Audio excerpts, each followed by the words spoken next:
আগামী কালকের কোনো কিছু করব, কোনো কিছু বলবো, কোনো কিছু খাবো, কোথায় যাব, এই ব্যাপারে নিশ্চয়তা আমি এটাই করব এমন বলা যাবে না।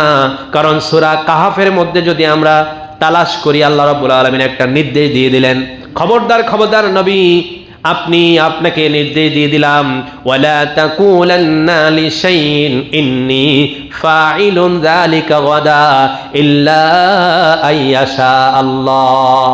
আগামী কালকে কোনো কিছু করবেন বলে যদি চিন্তা ভাবনা করে থাকেন, তাহলে আগামী কালকে করার আগেই আপনি বলবেন ইনশাআল্লাহ। চতুর্থ নম্বর জ্ঞানের কথা আল্লাহ রাব্বুল আলামিন ছাড়া আর কেউ জানেন না, সেটা হলো ওয়ামা তাদরি নাফসুম মাযা তাকসিবু গাদা।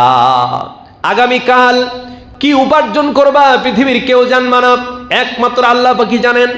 আজকের দিনটা কেমন যাচ্ছে এটা আমরা বুঝতে পারতেছি, কিন্তু আগামী কালকের দিনটা কেমন যাবে পৃথিবীর কেউ জানে না, পৃথিবীর কেউ খবর রাখে না।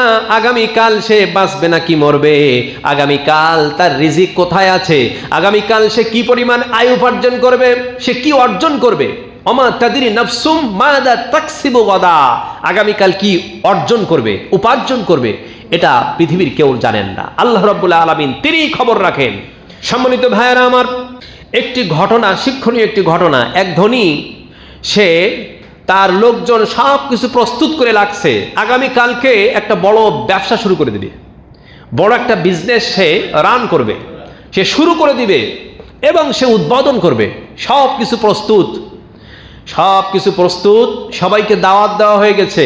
হঠাৎ করে দেখা গেল সে স্ট্রোক করে মারা গেছে, সব কিছু শেষ।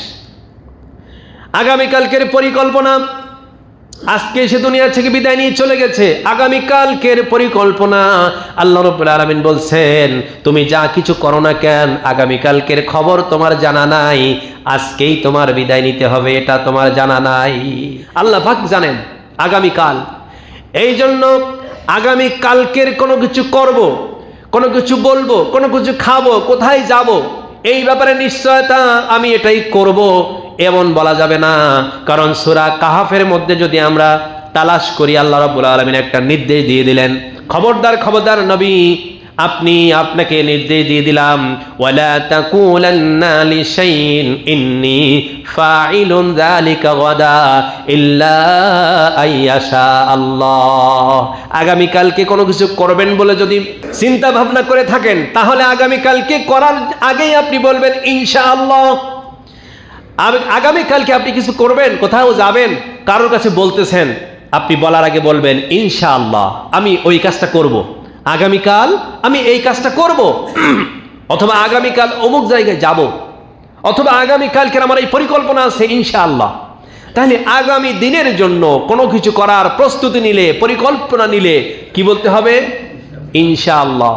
এটা বিশ্বনবী সাল্লাল্লাহু আলাইহি সাল্লামকে তিনি নির্দেশ দিয়ে দিলেন। আল্লাহ নবীও বললেন, খবরদার আমার উম্মতেরা, আগামী দিনের জন্য, আগামী কালকের জন্য কিছু যদি ওয়াদা করো, কোনো কিছু করার জন্য ইরাদা করো, তাহলে অবশ্যই ইনশাআল্লাহ বলবা, ইনশাআল্লাহ। এটা আমরা বলবো, কারণ এটা একটা আমলের কথা। সুতরাং আল্লাহ রাব্বুল আলামিন আমাদের সেই তৌফিক দান করুন, বলুন আমিন।